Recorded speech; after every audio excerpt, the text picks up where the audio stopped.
पिछले दिनों हमने देखा कि कुछ लोग एक कटोरी में मूंग की दाल, खड़ा मूंग लेकर के उसके ऊपर कपड़ा बांध करके गणेश जी के मंदिरों में जा रहे हैं अपने घर से वार के।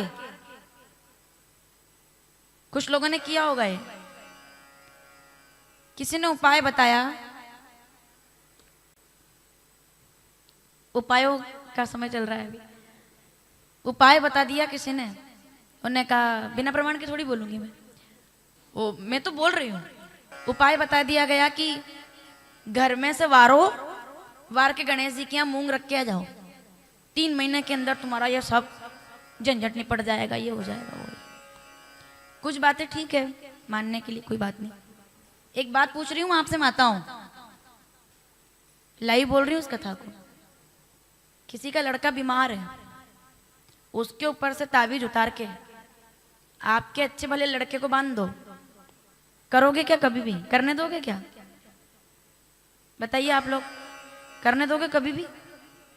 आपका लड़का है और मैंने किसी से कह दिया कि काम करो, तुम्हारा लड़का बीमार हो रहा है ना, इस पर से वारो सब और दूसरी माता जी के बेटे के यहाँ जाके बांध दो, क्या इसका पुण्य लगेगा? क्या ये उपाय कभी भी करना चाहिए? किसी और की बीमारी, किसी और की प्रिय संतान के यहाँ प्रणाम करना अलग बात है, पर वार करके चढ़ा देना, क्या ये होना चाहिए? किसी भी तरीके से तर्क संगत है क्या? अगर शास्त्र में लिखा भी है, पहली बात तो लिखा ही नहीं है, पहली बात तो लिखा ही नहीं है। मैं तो चैलेंज कर रही हूं, शुद्ध चैलेंज है मेरा 3 महीने वालों को, शुद्ध सर्वथा गलत बताया गया है ये। मैं नहीं बोल रही हूं, इन माताओं से पूछ लो आप।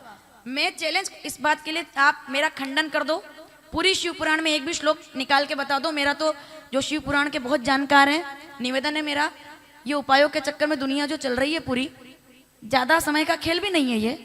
हर चीज समय समय पे शुरू होती है, समय समय पे खत्म भी हो जाती है। हर चीज इस भारत देश में कुछ भी पहली बार नहीं हो रहा है। ये जो लोग कहते हैं ना कि ऐसा तो कभी नहीं हुआ साहब, पहले बहुत हो गए ये सब, अच्छे अच्छे हो के चले गए। और चमत्कार शुरू भी होते हैं जितनी जल्दी, रहता है केवल सत्य, सत्य हमेशा रहता है, चमत्कार ज्यादा दिन नहीं टिकते हैं, केवल सत्य टिकता है। नहीं चलो कोई बात नहीं, विरोध नहीं है मेरा, लेकिन खंडन है। कोई अधिकार नहीं है आपको अपनी पब्लिसिटी बढ़ाने के लिए।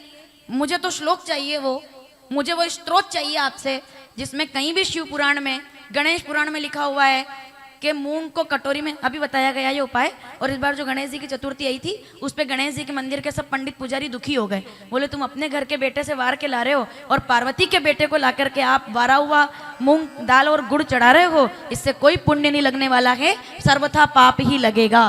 क्योंकि जो पार्वती अपने बेटे के मस्तक कटने पर इतनी दुखी हो गई, क्या वो दूसरों का दुख ये देख पाएगी कि मेरे लड़के के यहाँ वार के जा रहे हो आप?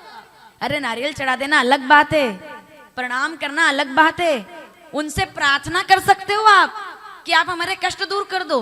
वार के थोड़ी चढ़ा सकते हो आप कि आपने मूंग और गुड़ हमने कह दिया। वो माताएं भी तो, माताओं का तो है बड़ी भोली है, तो बड़ा मामला गड़बड़ है। लेकिन मेरा निवेदन है, और नहीं ना तो लाइव चल रहा है, खूब भले ले लो वीडियो, कर दो वायरल, मेरे को फर्क नहीं पड़ता है कोई भी। ये भगवा पहना है हमने तो, कोई एक पैसे का फर्क नहीं पड़ता है अपने को, तो कोई पब्लिसिटी चाहिए। भगवान बहुत कृपा कर रहा है, नहीं चाहिए भीड़ भी नहीं चाहिए।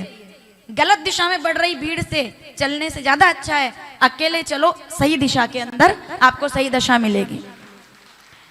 विरोध नहीं है, कोई विरोध नहीं है, चैलेंज है मेरा पूरे शिव पुराण में। मैं साध्वी अन्नपूर्णा निरंजनी अखाड़े की तरफ से चैलेंज करती हूँ, 3 महीने का कोई भी टोटका बताइए, लेकिन हरा मूंग और गुड़ घर में वार करके गणेश जी पर चढ़ाने से कोई पुण्य मिलता है, इसका श्लोक हमको शिव पुराण में चाहिए कि ये कहाँ लिखा हुआ है, कहाँ लिखा है कि ऐसा करना चाहिए। कुछ नहीं तो यही सही, ये नहीं तो वही सही। विरोध मैं विरोध, आप मुझे बताइए, इतने लोग यहाँ बैठे हैं, किसी व्यक्ति को लग रहा है कि मैं विरोध कर रही हूँ? मैं विरोध नहीं कर रही हूँ, बहुत अच्छा है, सब शंकर जी के मंदिर में जा रहे हैं, बहुत अच्छा है, बहुत नियम पाल रहे हैं सब, बहुत अच्छा है, फिर से भोलेनाथ के यहाँ जा रहे हैं, बहुत 1000 बार बधाई। लेकिन ऐसा मत करो कि मतलब बिल्कुल शास्त्र विरुद्ध हो जाए, नहीं तो श्लोक आप बता दें, मैं स्वयं साध्वी अन्नपूर्णा अपने चैनल से क्षमा याचना माफी मांग लूंगी कि हाँ भाई मुझसे गलती हो गई। मेरे को नहीं दिखा होगा कि वार करके और आप नहीं, कभी नहीं चढ़ाया जाता है। हनुमान जी के यहाँ भी वार के ले जाते हो तो हवन किया जाता है, उन पे चढ़ाया नहीं जाता है। कभी कोई अपनी तकलीफ, भगवान को तो कम से कम हम एक प्रेम से समझें। भाव का भूखा है वो तो सब ठीक है, ज्यादा तो चक्कर में पड़ने की जरूरत नहीं है कि इधर से भी इधर से चढ़ाओ के उधर से चढ़ाओ के ऐसे जल चढ़ाओ के वैसे जल चढ़ाओ के ऐसी पत्ती पकड़ो के इधर से डंडी पकड़ो। इसमें आधी जिंदगी निकल जाएगी आपकी और भोलेनाथ तो पता नहीं कहाँ रह जाएंगे और इसमें फंसे रह जाओगे आप। नहीं, ओरिजिनल बात है ये सच है। आधा ध्यान तो ये रखना पड़ता है अभी कि इधर से नहीं चढ़ा दे, नहीं तो ऐसा हो जाएगा वैसा हो जाएगा। डर है क्या भगवान से मत। एक बात स्पष्ट कह देती हूँ आपसे आज, भगवान से कभी मत डरिए, अपने कर्मों से डरिए, क्योंकि कर्म का फल मिलेगा, पूजा का फल तो हमेशा अच्छा ही मिलेगा। भगवान से मत डरो, अपने कर्मों से डरो, वरना इधर से बिलपत्री पकड़ के चढ़ा दो कि भले ही उधर से चढ़ा दो कि भले ही नंगे पैर चढ़ा दो कि भले ही 4-4 लोटे जल चढ़ा दो, मन शुद्ध नहीं है, सास ससुर की सेवा का कोई भाव नहीं है, घर में कोई एक दूसरे के प्रति सम्मान नहीं है, तो कितनी बिलपत्र चढ़ा दो, खाली उससे मतलब ठीक है, विरोध नहीं, पर खाली इससे कुछ नहीं होना। अंदर का परिवर्तन बहुत आवश्यक है। शिव पुराण को सुनने के लिए मैं क्या बताऊं आपको, कथा सुनने के लिए कोई ऐसा नहीं कि केवल कथा चलने तो नहीं, थोड़ा कुछ बताओ भी सही, कुछ मिलेगा। इस चक्कर में रहते आधे लोग, बोले कल क्या करना, परसों क्या करना, नरसों क्या करना है, कौन बताता पहले? किसी से पूछना है? दादी से पूछो वो बताएगी आपको, दादा से पूछो वो बताएंगे आपको, उनसे पूछना नहीं है हमको, उनके पास बैठना नहीं हमको। तो शंकर भगवान बहुत सीधे हैं। कभी भी गणेश जी पर कोई चीज वार के मत ले जाना, मैं तो चैलेंज करके बोल रही हूँ, मत ले जाना। क्यों नहीं ले जाना? शंकर जी ने गर्दन काट दी, भगवती प्रकट हो गई थी। अगर गणेश जी पर कोई चीज हम वार करके ले जाते हैं तो जगदम्बा का, आप गुस्सा करोगे ना कि क्यों, ये क्या कर रहे हो तुम, कि मेरे लड़के के ऊपर तुम मतलब ये कर रहे हो कि तुम तुम्हारे यहाँ से सारा दुख लाके मेरे गणेश के यहाँ डाल दोगे, ये कौन सी बात हुई? तुम प्रार्थना करो, विघ्नहर्ता है वो, विघ्न हरेंगे, वो गणेश है, वो तुम्हारी प्रार्थना सुनेंगे। तो इसलिए भगवती क्रोधित हो गई कि मेरे बेटे की गर्दन काट दी। शंकर जी कहते चिंता ना करो भगवती, मैंने गर्दन नहीं काटी है। क्या बात है, थोड़ा 5 मिनट लेती हूँ केवल, सुनो। पिता डांटता है बच्चे को तो माँ चिल्लाती है, बोले क्यों डांट रहे हो माँ?